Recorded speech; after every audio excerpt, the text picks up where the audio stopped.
February 6, 2020.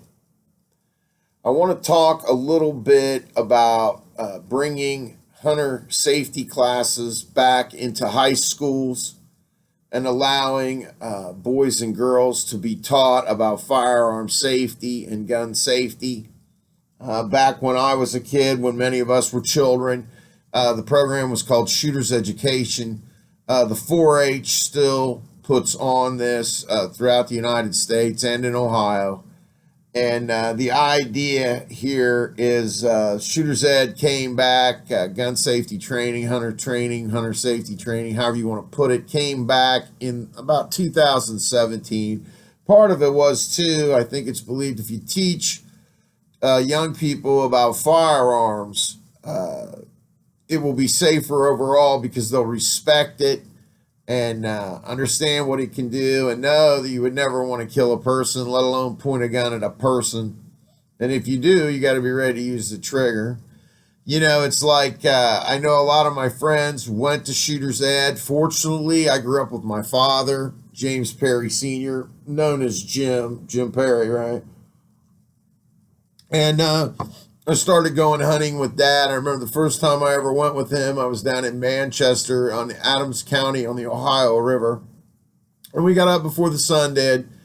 And in those days, there were huge, and still are to a point, fox and gray squirrel down there. And of course, the gray is always better to eat, it seems. But we got up before the sun, and Mom made us some kind of breakfast, and we headed up the holler.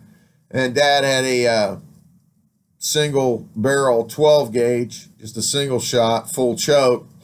And I think he had like number 8s in there and 7.5s or 8s. So nonetheless, at times though, I do remember him using double-aught buck and only putting a round or so, just one pellet in a squirrel or something. So he would shoot to the side and he could always clip him. It was amazing what he could do with a full choke shotgun.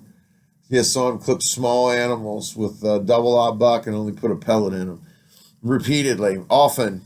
And my father was unbelievable. I saw him shoot multiple times, reload, shoot, successful, saw him fall, shoot from prone positions. That first day, he did that towards the end of the hunt. We got all 5. We bagged 5. And my grandfather loved squirrels, fried squirrel and squirrel gravy. And if they're young enough, you just soak them in salt water for a little bit and fry them. If they're a little bit older, you soak them overnight in salt water. Sometimes you need to power boil them, if they're older. But you got to remember, a squirrel just eats nuts. They are my arch enemy here anyway, killer squirrels in West Milton. Nonetheless, here we're in a demilitarized zone here with the squirrels here in Milton. For now, anyway. If things get bad and we got to make squirrel gravy, we'll be on it. Nonetheless, I had a great teacher. I started shooting .22 rifle. Dad got a single shot bolt action. It was just a long or short .22. It was either loaded or it was not. Couldn't really get hurt. One shot at a time. And that was from when I was about 7 on. And I think the first time I fired a shotgun, I was about 9, almost 10, and a 12 gauge. That 12 gauge I fired. And, I think the first time I fired the 12 gauge, Dad had, there was an old tar bucket out behind the barn being used for water, and Dad filled it up with water and set it out back on some rocks. And I shot a hole in the center with that double-aught buck 12 round and saw the hole it made and what it could do and the water fly. And at the age of 9, I knew. And how it went down for me was that, it was don't point a gun at anything ever. And then it became don't point a gun at anything you're not going to kill or shoot. It's just a rule.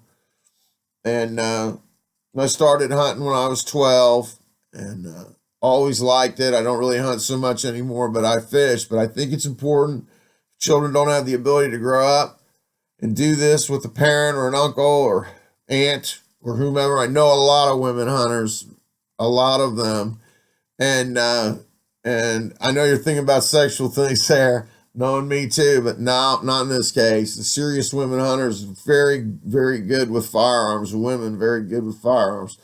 And there are many. And the reality is, young people need to be taught that there's really no mystery about a firearm. It's black powder and some kind of lead, more or less. And, maybe with a copper jacket. What happens? You get taught about it. It diffuses the mysterious side of firearms. It also makes us safe, makes them safer. I've even seen people who knew firearms very well have accidents, accidental discharges, things of this nature, where it could happen to anybody, even who knows firearms. So we have to realize hunter safety is important. Learning to hunt in our world is still important. Most of America, you can still hunt in, and people do it. I know in the local school district here, just like when we grew up, you still get off for the first day of hunting season. So that's a good thing. And I think the key is that with all these other measures trying to take firearms away and make it look like firearms are the problem instead of people who have the firearms doing bad things with them, we're going to have a problem. And the only way, once again, is education. Hunters' education. Education in shooting sports, firearms safety. Makes sense to me. Always thought you talk about something up front, you got less chance of it happening most of the time. Hope y'all have a good night. Weekend's coming. Peace out, y'all. Take care.